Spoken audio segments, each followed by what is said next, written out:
সবে বিয়ে হয়ে শ্বশুরবাড়িতে এসেছে টিয়া। শুভর অফিসের ব্যস্ততার জন্য সেভাবে বিয়েটা করা হয়নি। রেজিস্ট্রি বিয়ের পর তেমন কাউকে জানানো হয়নি ওদের। পিরিয়ড শুরু হয়েছে টিয়ার। পিরিয়ড শুরু হলে সে কিছুতেই ঠিক থাকতে পারে না। অসহ্য পেট ব্যথায় সারা শরীর কাঁপে ওর। আজও তার অন্যথা হয়নি। চোখ ফেটে জল আসছে মেয়েটার।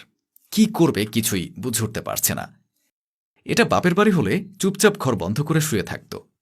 সারাদিন মা কত যত্ন করে খাওয়াতেন। বাবা অফিস থেকে ফেরার সময় আইসক্রিম নিয়ে আসত। কিন্তু এটা তো টিয়ার শ্বশুর বাড়ি, একদম নতুন জায়গা। এখানে সবাইকে সবকিছু খুলে বলতেই পারবে না টিয়া। শুভ কখন টিয়াকে না জানিয়ে বিছানা ছেড়ে রুম থেকে বের হয়ে গেছে।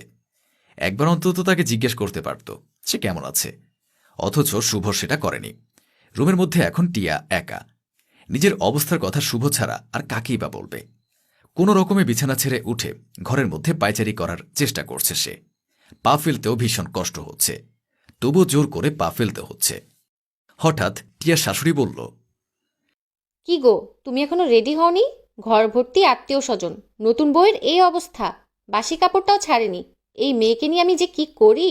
লোকজন তোমাকে দেখতে এসেছে আর তুমি এখনো এভাবে দাঁড়িয়ে আছো। শুভ তোমাকে বলে দেয়নি সকাল 6টার আগে এ বাড়িতে বিছানা ছাড়তে হয়? টিয়া কিছু না বলে বিছানায় গিয়ে চুপচাপ বসল। শাশুড়িমা বললেন, তাড়াতাড়ি রেডি হয়ে বাইরে এসো, ফুলবাড়ির মেজদি আর তার ছেলেমেয়েরা তোমাকে দেখতে এসেছে। ওরা কিন্তু বনেদি বাড়ির লোক। মেজদির বৌমা কত ভদ্র সেটা গেলেই তুমি দেখতে পাবে। তারা কত দূর থেকে এসে আগ্রহ নিয়ে বসে আছে। আর উনি এখনো বিছানায় বসে ভাবছেন ঘর থেকে বেরোবেন কিনা। দেরি করো না কিন্তু, তাড়াতাড়ি এসো। এটা বলে শাশুড়িমা চলে গেলেন। টিয়া যে দাঁড়াবে তার শক্তিটুকুও নেই।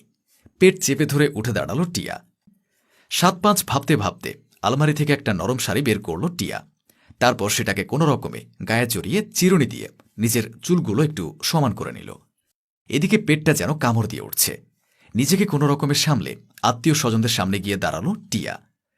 ওকে আসতে দেখে সকলে হেসে উঠল। নতুন বউ যেন খুব পছন্দ হয়েছে এমন একটা ভাব। হঠাৎ মেজদি বললেন, এই কি বৌমা, নতুন বউ মাথা আঁচড়ে সিঁদুর পরনি কেন? যতবার মাথা আঁচড়াতে হয় ততবারই সিঁদুর পরতে হয়।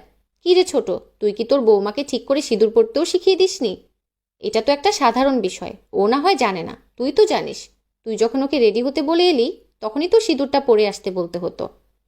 কেমন বাসি সিঁদুরে আমাদের সামনে দাঁড়িয়েছে, এতে তো স্বামীর অমঙ্গল হয়।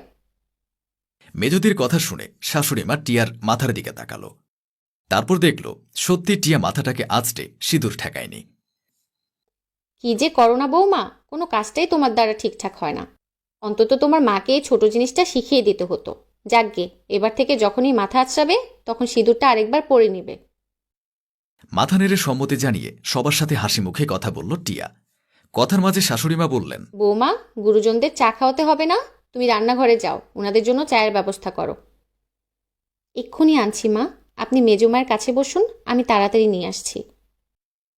টিয়াকে রান্নাঘরে যেতে দেখে মেজদির বৌমা সীমা বলল, আমি কি তোমার সাথে রান্নাঘরে যাব? তাহলে একটু হেল্প হয়ে যাবে। না দিদি ভাই, তোমাকে যেতে হবে না। তুমি আমাদের বাড়িতে কতদিন পর এসেছো, তুমি বিশ্রাম করো, আমি চা করে নিয়ে আসছি। চা করা এমন তো কিছু কঠিন কাজ নয়, ও আমি একাই করে নিতে পারবো। এ কথা বলে রান্নাঘরে গিয়ে চা বসিয়ে দিল টিয়া। 5 জনের জন্য 5 কাপ চা বানিয়ে একটা ট্রেতে সে চাগুলো ভালো করে সাজিয়ে নিল। রান্নাঘর থেকে বেরিয়ে আসার পর ট্রেতে করে চা নিয়ে এক পা ফেলতেই টিয়ার মাথা চক্কর দিয়ে উঠল। গরম চা হাতেই ঠাস করে মেঝেতে পড়ে গেল টিয়া। তারপর আর কিছুই মনে নেই টিয়ার। সে যখন চোখ খুলল তখন দেখল নিজের ঘরের বিছানায় শুয়ে আছে। শাশুড়িমা টিয়ার মাথার কাছে বসে আছেন। মেজদির বৌমা মাথায় হাত বুলিয়ে দিচ্ছেন। টিয়া উঠতে চাইলে শাশুড়িমা বলল, থাক বৌমা, এখন একদম ওঠো না, একটু রেস্ট করো। তোমার শরীরটা দুর্বল বলে মনে হচ্ছে। কিন্তু তুমি হঠাৎ পড়ে গেলে কিভাবে? তুমি কি অসুস্থ? ওনাকে সত্যিটা বলতে ইতস্থিত হতে লাগলো টিয়ার। অবশেষে বলল, মা, আমার পিরিয়ড হয়েছে। রান্নাঘরের গরমে হঠাৎ মাথাটা চক্কর দিয়েছিল। আসলে ও বাড়িতে থাকতে এই 4 দিন আমি একদমই বিছানা ছেড়ে উঠতে পারি না। আমার ভীষণ শরীর খারাপ করে। এর জন্য ডাক্তারও দেখিয়েছিলাম, উনি বলেছেন রেস্টে থাকাটাই আমার জন্য চিকিৎসা। শাশুড়িমা বেশ রেগে গেলেন। তারপর বললেন, তো সেটা আগে বললেই হয়ে যেত। খামাখা তোমাকে কষ্ট করে আমি রান্নাঘরে পাঠালাম। আমি যদি জানতাম তোমার এরকম অবস্থা, তাহলে তো চাটা আমিই করলে পারতাম। কিন্তু দেখো বৌমা, আমি তো সেসব কিছুই জানতাম না। আর তুমি আমাকে এ বিষয়ে কিছুই বলনি। না বললে তোমার শরীর খারাপের কথা আমি জানবো কি করে? টিয়া ইতস্থিত করে বলল। আসলে মা, বলতে লজ্জা করছিল, তাই। শাশুড়ি মা রেগে বললেন। গালে চড় বসিয়ে দিলে লজ্জা চলে যাবে, পাজি মেয়ে। ওনার কথায় টিয়া হতভম্ব হয়ে গেল। সত্যি সত্যি শাশুড়ি মায়েরা ভীষণ দজ্জাল হয়। এত শরীর খারাপ জেনেও কেমন গর্জন করে কথা বলছে। শাশুড়ি মায়েরা কখনোই মায়ের মতো হয় না। টিয়ার শাশুড়ি মা টিয়াকে একা ছেড়ে দিয়ে মেজদির বৌমাকে নিয়ে ঘর থেকে বের হয়ে গেল। সীমা যাওয়ার আগে টিয়াকে বলল। আচ্ছা টিয়া, আমি এখন আসি। তুমি সাবধানে থেকো, বেশি চিন্তা করো না। এই সময় মেয়েদের অনেক কিছু হয়, সব ঠিক হয়ে যাবে। ওরা চলে যাওয়ার কিছুক্ষণ পর টিয়ার ফোনে একটা কল এলো। টিয়া ফোনের স্ক্রিনের দিকে তাকিয়ে দেখল শুভ ফোন করেছে। শুভ ফোন করে বলল, তোমার কি খেতে ইচ্ছে করছে? শুভর প্রশ্ন শুনে টিয়া ভীষণ অবাক হয়ে গেল। কি গো, হঠাৎ এমন প্রশ্ন? আহা, বলোই না। আচার খাবে না ফুচকা? আইসক্রিম নিয়ে যাই, দোকানে নতুন একটা আইসক্রিম তুলেছে। আচ্ছা ঠিক আছে, তুমি আমার জন্য আইসক্রিম নিয়ে আসো। কিছুক্ষণ পর শুভ 2 হাত ভর্তি খাবার নিয়ে এলো। টিয়ার পাশে বসে বলল, এই কি হয়েছে তোমার? আমার আবার কি হবে? কিছুই না। না, মানে হঠাৎ মা ফোন করে বলল বৌমার যা খেতে মন যাচ্ছে সেসব শুনে ওগুলো কিনে নিয়ে আন এক্ষুনি। টিয়া বিস্মিত হয়ে বলল, মা এসব বলেছে? হ্যাঁ, কড়া ভাষায় বলেছে। রাস্তায় জ্যাম থাকার জন্য আসতে একটু দেরি হয়েছে বলে মা ফোন করে সে কি রাগ। টিয়া শুধু মুচকি হেসে বলল, ও আচ্ছা, ওইটা ভালোবাসায় রাখছিল। কে বলেছে শাশুড়ি মায়ের মতো হয় না? আমিই ভুলছিলাম।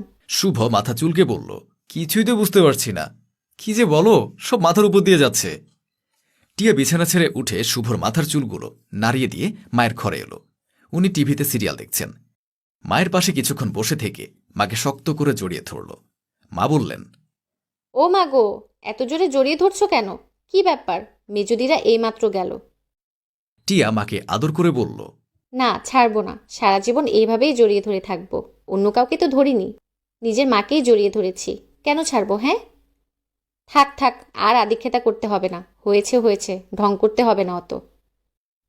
আচ্ছা মা, তখন শুধু শুধু কথা শোনালে কেন? ভেতরে ভেতরে তো এত এত ভালোবাসো, যত্ন করো।